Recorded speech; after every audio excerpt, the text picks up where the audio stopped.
Di video kali ini gue bakal cerita sedikit tentang tujuan wisata yang bersejarah di Jakarta berikut dengan jajanannya. Yuk kita opening dulu biar enak. Let's go!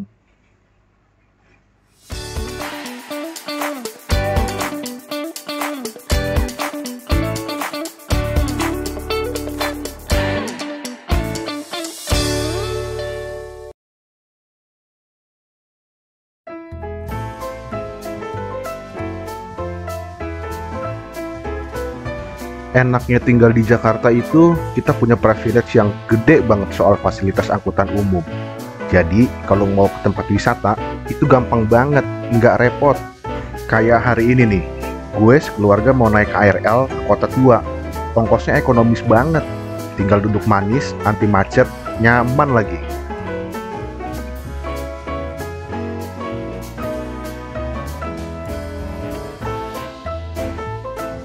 Nggak sampai 1 jam, gue udah sampai di stasiun bersejarah, yaitu stasiun Kota Tua.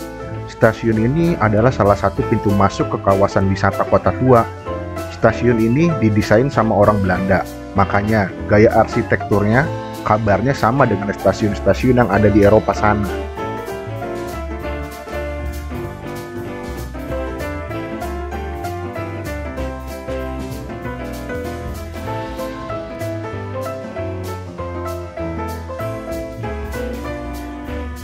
Dari peron tempat turun kereta tadi, langsung aja ambil jalan ke arah kanan menuju pintu keluar stasiun. Nanti kita akan tembus di jalan utama untuk menuju kawasan wisatanya. Nanti kita akan disambut sama landmark bertuliskan Jakarta dan ruang publik yang luas. Kawasan ini sudah direvitalisasi oleh Pemprov Jakarta, jadi rapih kayak gini. Dulunya tuh kendaraan bermotor masih bebas keluar masuk melalui jalan ini. Nah, ini dia halaman utama kawasan Kota Tua. Jadi, inilah awalnya pusat wilayah Batavia yang dibangun oleh Gubernur Jenderal VOC bernama Jan Pieter John Koen di tahun 1916 ketika dia berhasil menaklukkan Jayakarta. Kawasan Batavia ini awalnya dibangun untuk tujuan sebagai pusat pemerintahan VOC di pesisir Pulau Jawa. Oleh karena itu, bentuk dan gayanya, lapangan ini dan bangunan Old Batavia ini menyerupai plaza-plaza yang ada di Belanda. Seiring berjalannya waktu dan setelah Indonesia merdeka, wilayah Batavia kini berubah menjadi tempat tujuan wisata dan ruang publik yang ramai dikunjungi masyarakat. Perjalanan kota Jakarta pun bisa kita saksikan kembali di Museum Fathahillah. Yuk kita masuk sebentar untuk belajar tipis-tipis. Museum Fathahillah adalah bangunan utama dari Old Batavia yang dahulu disebut dengan Stadhuis. Dulunya berfungsi sebagai kantor Gubernur Jenderal VOC dan pejabat tinggi lain. Pintu masuk museum ini terletak di bagian sisi samping dari bangunan utamanya.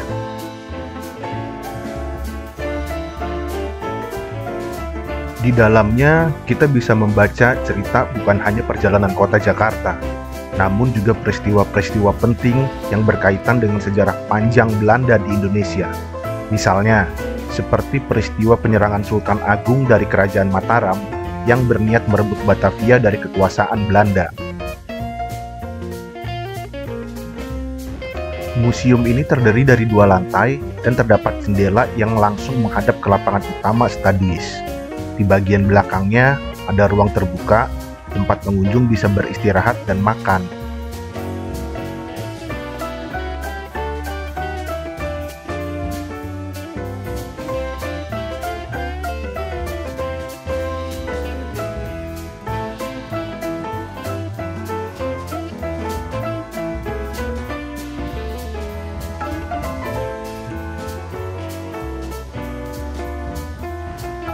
Tapi saran gue sih kalau mau makan, mendingan cari gedung pos Indonesia.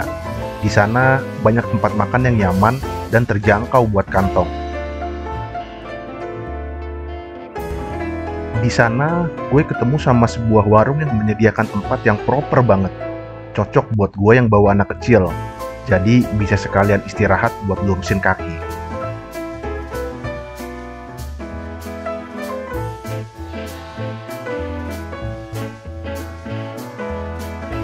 Tempat makannya tuh lesehan, udah gitu full AC pula, jadi adem banget. Suasananya tenang, dan yang terpenting bersih banget.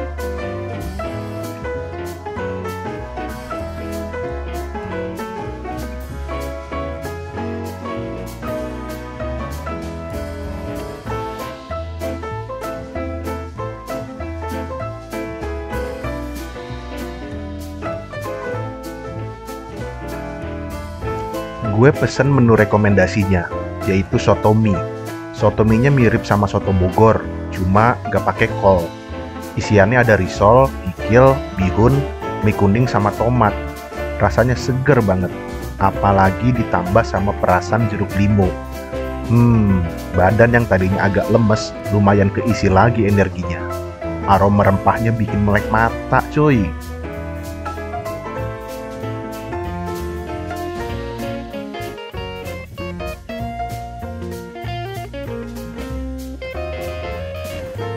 Yang kedua, gue pesen nasi bakar ayam. Nasi bakarnya bener-bener fresh disajikan selagi panas. Aroma daun pisangnya menambah sedap aromatiknya. Bumbu merahnya menyerap nyatu sama nasi dan suiran ayamnya. Nasinya nggak terlalu pulen, jadi nggak ada yang menggumpal. Sayangnya agak kurang gosong gitu ya ngebakarnya. Jadi kurang smoky lah kalau menurut gue. Tapi ya tetap enak sih, gue sikat abis lah pokoknya. Oh iya, satu lagi kurangnya. Sayangnya peteknya lagi habis sih kata yang jual. Ini kalau pakai petek, tekstur dan rasanya pasti lebih rame. Dan gua udah pasti nambah sih ini. Suiran ayamnya pas, nggak terlalu tipis, nggak terlalu tebal juga. Jadi enak gitu nelennya. Dan daun kemanginya itu bikin aromanya sungguh menggugah selera.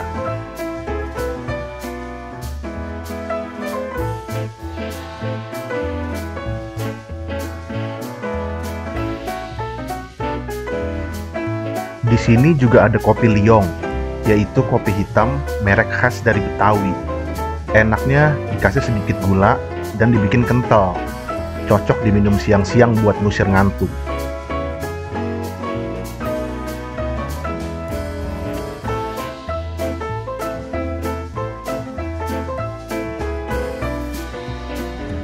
Oh iya, di sekitar Museum Fathahillah juga ada jajanan khas Betawi, yaitu es lendang mayang. Es ini isinya semacam kue dari sagu yang dipotong kotak-kotak dengan aneka warna. Lalu dikasih buah santan dan sirup sebagai pemanisnya. Rasanya seger dan lumayan bikin perut keisi. Biasanya tuh es batunya itu diserut atau ya udah dibiarin hancurin gitu aja.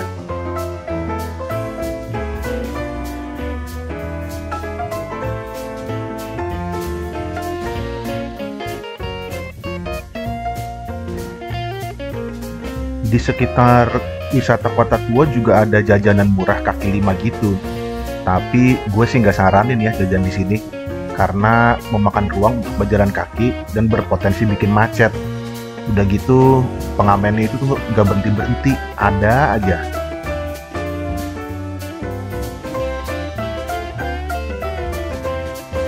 Oke, sekian sedikit cerita wisata, sejarah, dan jajan dari gue. Semoga bisa buat referensi ya. Sampai jumpa di jalan-jalan dan jajan-jajan selanjutnya. Like dan subscribe ya. See you and thank you.